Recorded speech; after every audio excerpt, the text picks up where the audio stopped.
Hello animal lovers, आज हम explain करने वाले हैं डीमन स्लेयर के इन्फिनिटी कैसल को। तो वीडियो को पूरा देखना और वीडियो पसंद आए तो वीडियो को लाइक करना और चैनल को सब्सक्राइब। तो इसकी शुरुआत पिछले सीजन के एंडिंग से ही होती है। यहाँ तांजीरो मुजान को बोल रहा होता है कि तुम्हारी मौत मेरे ही हाथों लिखी हुई है। तो मुजान बोलता है कि अगर तुम मुझे मार सकते हो तो मार दो। के बाद तांजीरो वहाँ पर तेजी से नीचे गिरने लगता है। इसी तरह सभी हासिराज भी नीचे गिर रहे होते हैं, जहाँ पर मित्सुरी के पास उबुनोई होता है और मोइचिरो के पास गियोमी होता है। अब हमें तांजीरो को दिखाया जाता है जो गिरते वक्त सोच रहा होता है कि अगर मैं जमीन से टकराऊंगा तो मैं मर जाऊंगा। तभी वहाँ पर एंट्री होती है गियो की, जो तांजीरो को बचा लेता है। अभी गियो पूछता है कि क्या तुम ठीक हो तांजीरो? तो बोलता है कि हाँ मैं ठीक हूँ। लेकिन तभी तांजीरो के पास एक डीमन आ जाता है जिसे वो अपने वाटर ब्रीदिंग फोर्थ फॉर्म का यूज करके उस डीमन को मार देता है। उसके पास गियो भी आ जाता है और तभी वहाँ पर काफी सारे डीमन आने लगते हैं जिसे तांजीरो और गियो मिलकर मारने लगते हैं और वो दोनों एक दूसरे से तालमेल बिठाकर उन सभी डीमंस को मार देते हैं, जिसकी वजह से तांजीरो गियो के बारे में सोचने लगता है कि गियो काफी कमाल के हैं, जिन्होंने पहले ही समझ लिया कि मैं कौन सा मूव करने वाला हूँ और उसी के हिसाब से उन्होंने भी अपना मूव किया। और गियो सोच रहा होता है कि तांजीरो तो काफी कमाल के है और इसी तरह वो दोनों एक दूसरे को देख रहे होते हैं। अब गियो बताता है कि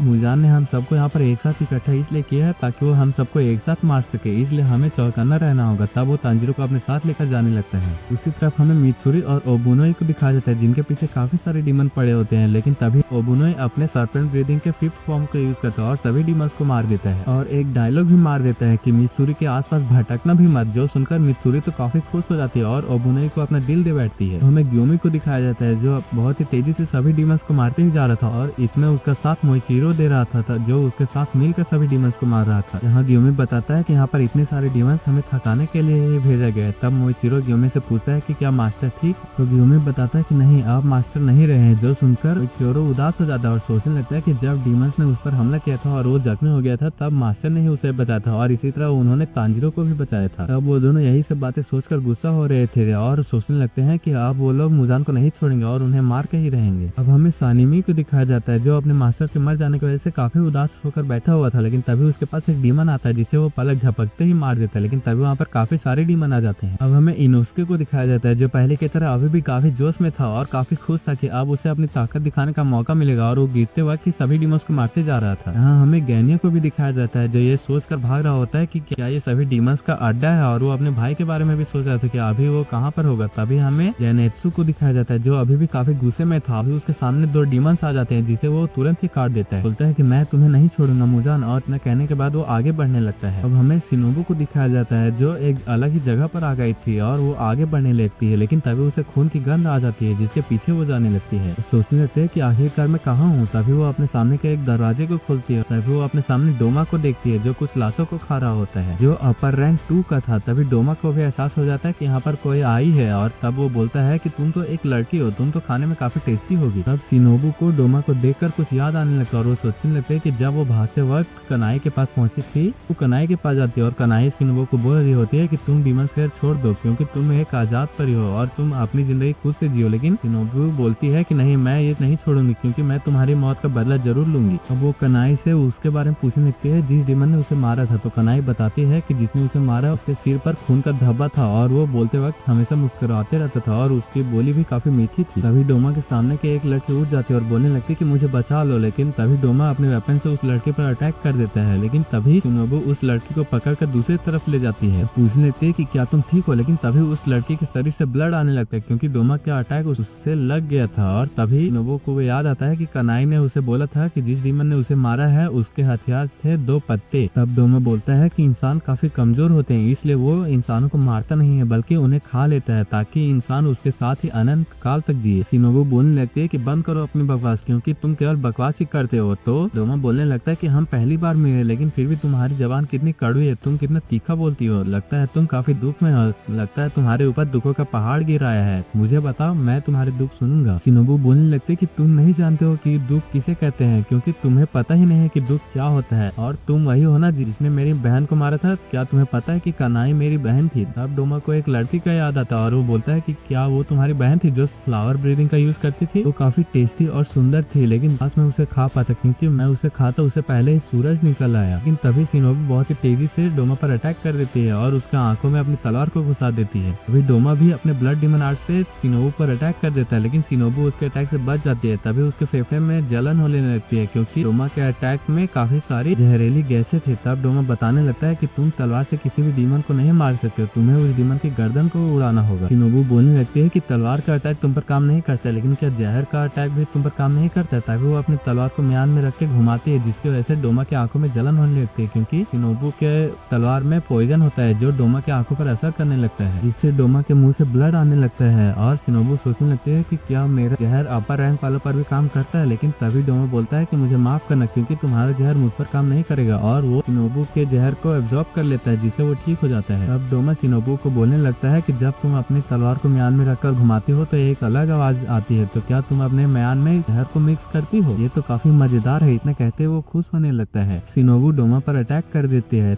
लेकिन डोमा उसके सभी अटैक से बचने लगता है और बोलने लगता है कि इस तरह अटैक करोगी तो कोई काम नहीं आएगा। तब डोमा भी शिनोबू पर अटैक करने लगता है और वो दोनों ही लड़ने लगते हैं। तब डोमा बोलने लगता है कि तुम्हारी स्पीड तो पहले से कम हो गई है, जो सुनकर शिनोबू उस पर अपने इंसेक्ट ब्रीदिंग से अटैक करने लगती है और वो दोनों दोबारा से लड़ने लगते हैं, जहाँ डोमा बोलने लगता है कि कमाल है, क्योंकि तुमने अपनी तलवार मुझ तक पहुंचा दी। लेकिन इसका भी डोमा पर कोई असर नहीं करता है। अब शिनोबू दोबारा से डोमा पर अटैक करने लगती है और डोमा भी उससे बचने लगता है। तब हमें डोमा का पास्ट दिखाया जाता है, जहाँ पर डोमा बचपन से ही अच्छे दिल वाला रहा है और काफी समझदार भी रहा है, और बचपन से ही उसने सभी लोगों को मदद की है और उसके पेरेंट्स भी उससे काफी खुश थे, क्योंकि डोमा की आंखें सबसे अलग इंद्रधनुष की तरह थी, जिसकी वजह से वो लोग सोचते थे कि डोमा सभी लोगों से अलग है। लगता है हमारा बेटा ऊपर वाले की आवाज भी सुनता है, और डोमा भी उनके सभी बातों पर हाँ में हाँ मिलाते जाता था। उसने बचपन से ही किसी भगवान की आवाज नहीं सुनी थी, और जब लोगों ने उसके सामने झुककर उसके प्रार्थना करनी शुरू की तो उसे समझ में नहीं आ रहा था कि वो क्या करे। और जब लोग उसके सामने झुककर उससे रोते हुए अपने दुखों के बारे में बताते और उससे पूछते कि स्वर्ग कैसे जाए, तो डोमा भी उसके सामने रो देता था। सभी लोगों की उम्र डोमा से बड़े थे, लेकिन फिर भी वो लोग डोमा के सामने झुकते थे, और डोमा सोच रहा था कि मरने के बाद लोगों को कुछ नहीं बचता है। लेकिन लोग इस सच को स्वीकार नहीं करते थे, और डोमा उन्हें समझाना चाहता था और उन्हें बताना चाहता था कि ये सच है कि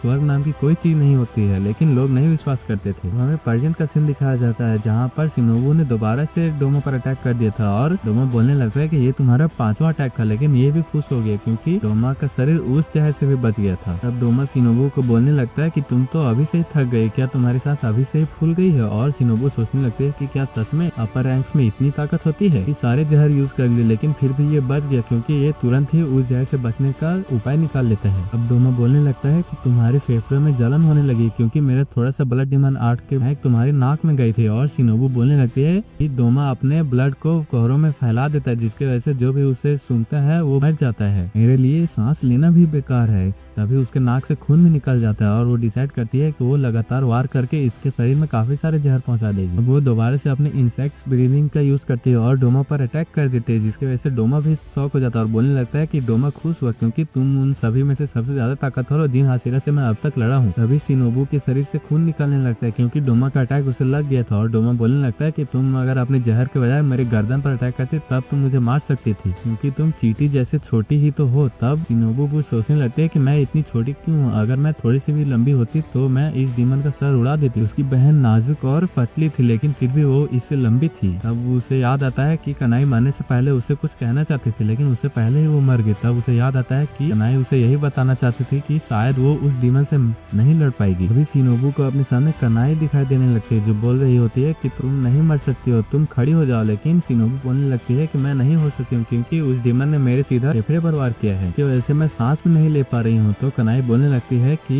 कोई फर्क नहीं पड़ता है, क्योंकि तुमने इसे मारने की कसम खाई है, जीतने की कसम खाई है, इसलिए तुम्हें कोई भी कीमत चुकानी पड़ जाए, लेकिन तुम जीतो, क्योंकि तुमने मुझसे और कनाई से वादा किया था कि तुम जीतोगी। अब डोमा उसे मारने के लिए उसकी तरफ बढ़ने लगता है, और कनाई शिनोबू को मोटिवेट करने लगती है कि तुम ये लड़ाई जीत सकती हो। तभी डोमा देखता है कि शिनोबू खड़ी हो चुकी है, इससे डोमा भी हैरान हो जाता है और बोलने लगता है कि तुम अभी तक जिंदा कैसे हो? मैंने तुम्हारा कंधा, फेफड़ा और पसलियां काट दिए, लेकिन फिर भी तुम अभी खड़ी हो। अब शिनोबू सोचने लगता है कि मुझे इसके कमजोर हिस्से पर वार करना होगा, अगर मैं सीधा इसके गर्दन पर अटैक करके इसके गर्दन पर जहर पहुंचाऊंगी तो शायद से ये मर सकता है। शिनोबू अपने इंसेक्ट ब्रीदिंग से दोबारा से डोमा पर अटैक कर देती है, और डोमा ये देखकर हैरान हो गया था कि अब शिनोबू का अटैक पहले से ज्यादा स्पीड हो चुका है। अब शिनोबू डोमा पर अटैक करने लगती है, लेकिन फिर भी डोमा उसके सभी अटैक से बचने लगता है और उसे पीछे हटने लगता है। डोमा सोचने लगती है कि शिनोबू उसके सभी तरफ से अटैक कर रही है, और तभी वो नीचे जमीन पर अटैक कर देता है, लेकिन शिनोबू इस अटैक से बच जाती है और सीधा डोमा के नीचे पहुंच जाती है और सीधा डोमा के गर्दन पर अटैक करके उसे ऊपर ले जाती है। तब हमें शिनोबू का पास्ट दिखाया जाता है, जहाँ पर वो अपने फैमिली के साथ खुश थी, लेकिन अब डीमंस ने उसके फैमिली को खत्म किया, तब वो काफी उदास हो गई थी। लेकिन वहाँ पर ग्योमी आकर शिनोबू और कनाई को बचा लेता है। अब शिनोबू और कनाई डिसाइड करती है कि वो डीमंस को मारेंगे और सभी लोगों को बचाएंगे। शिनोबू डोमा पर अटैक करके नीचे गिरने करने लगती है और तांजीरो को बात याद करने लगती है, जहाँ पर तांजीरो उसे बोल रहा था कि बहुत गुस्से में हो। तो शिनोबू बोलती है कि हाँ, मुझमें गुस्से का सैलाब है और ये सैलाब हमेशा रहेगा, क्योंकि डीमंस ने उसके फैमिली को मारा, उसके बहन को मारा और उसके सभी दोस्तों को मारा जिसे वो